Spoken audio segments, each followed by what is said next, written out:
The secret of secrets. The just announced Nobel Prizes for both chemistry and physics have gone to research related to the carbon atom. The Nobel Prize for Chemistry went to 3 scientists for developing a toolkit to manipulate carbon atoms, while the Physics Prize has gone to 2 Russian-born physicists for their study on the remarkable properties of graphene, an ultra-thin form of carbon. While announcing the Nobel Prize for Physics, the Royal Swedish Academy of Sciences stated, "Carbon, the basis of all known life on Earth, has surprised us once again." They do not realize how loaded their statement is. For what we have seen in graphene is only a small glimpse of the wonders the carbon is capable of, especially what awaits us in the very near future. Before we reveal the form of carbon that is going to change every aspect of our lives, so completely and so drastically, let us bring to your attention a few other related occurrences that have been making the news in the past weeks. Recently there was a flurry of concern in the scientific circles regarding the discovery of the sun's influence on the decay of radioactive elements on Earth. It was found that some kind of strange emissions from the sun are causing matter to mutate on Earth. Its influence on the decay rates of elements like carbon-14 has been especially worrisome and unexpected. Carbon, as previously stated, is the basic building block of life, as we know it. And carbon-12 is the most abundant form of carbon, accounting for about 99% of all known forms of carbon. It is the isotope of carbon that consists of 6 protons, 6 electrons and 6 neutrons. 6, 6, 6. Does that sound familiar? After oxygen, the second most abundant element in the human body is carbon-12. On cremation, the body returns to its carbon-12 state. After hydrogen, helium and oxygen, which are all gases, carbon-12 is the most abundant element in the universe. Carbon-12 is also one of the 5 elements that make up the human DNA. Thus carbon-12 is indeed the most crucial element as far as life as we know today is concerned.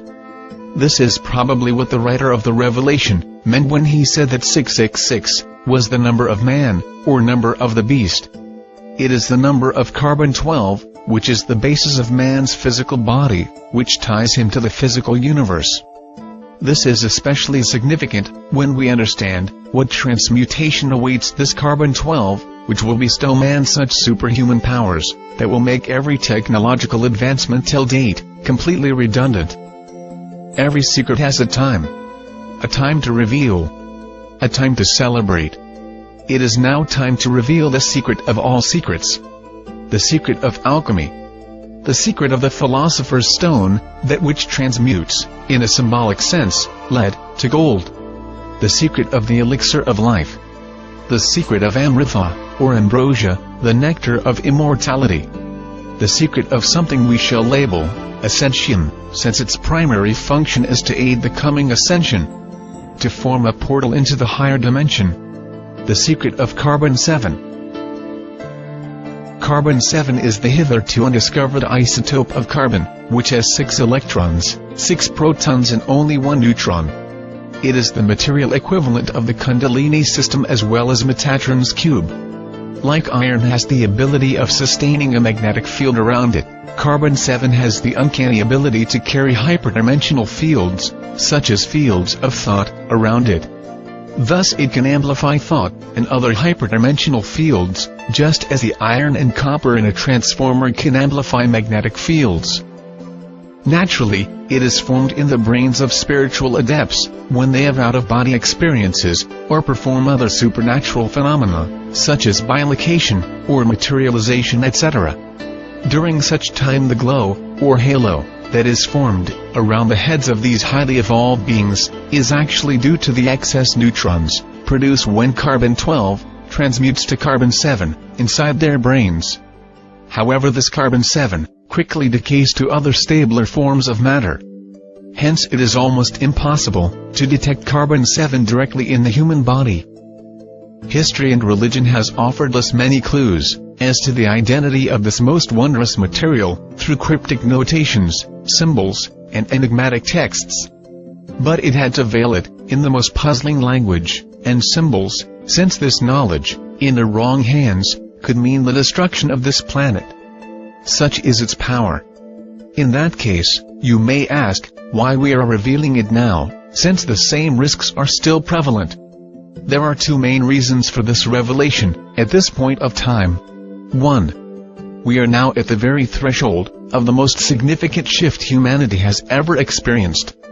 It is the time for all secrets to be revealed. We have been holding on to this secret for a long time. And nature has spoken, through signs, that the time for this secret too has come too. Although the atomic structure and the properties of this wondrous material are revealed here, it is extremely difficult to synthesize carbon-7 in a laboratory, other than in expensive particle accelerators. In the Kundalini system, this 661 configuration is represented by the male and female counterparts of the 6 lower chakras, and the 7th chakra, which is the neutral Sahasrara. In Judaism, Metatron, who is considered to be God's mediator with man, is often represented by a cube formed by 13 circles, comprising of one central circle, surrounded by 6 inner and 6 outer circles. In Christianity, Da Vinci's famous Last Supper, that depicted a moment before Christ's crucifixion, and subsequent resurrection and ascension, is a symbolic representation of the 661 configuration, where 6 apostles are on either side of Jesus Christ. It is interesting to note that both Kundalini, Metatron, and Christ are vehicles of ascension, albeit in different spiritual systems. This knowledge is known to advanced civilizations beyond our planet, who have been watching over us for millennia. The release of this information, at this point of time, is also meant to accelerate disclosure. This knowledge, with the power to amplify one's mind, will make all technological progress and economic systems completely redundant, since in the age of manifestation and abundance that awaits us post-2012, technology and money will have no meaning. In the period post-disclosure, the conditioning of man will take place, during which time, the collective mind of man will undergo a quantum shift to expansiveness. A critical mass of humanity will cross over from an egocentric, material life, to an egoless, love-filled, and spiritual life. The sun's activity during this time will ramp up.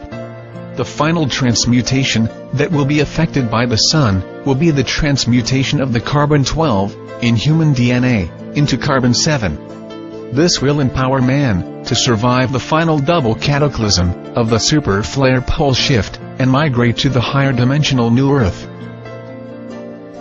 This is a timeline that we must realize.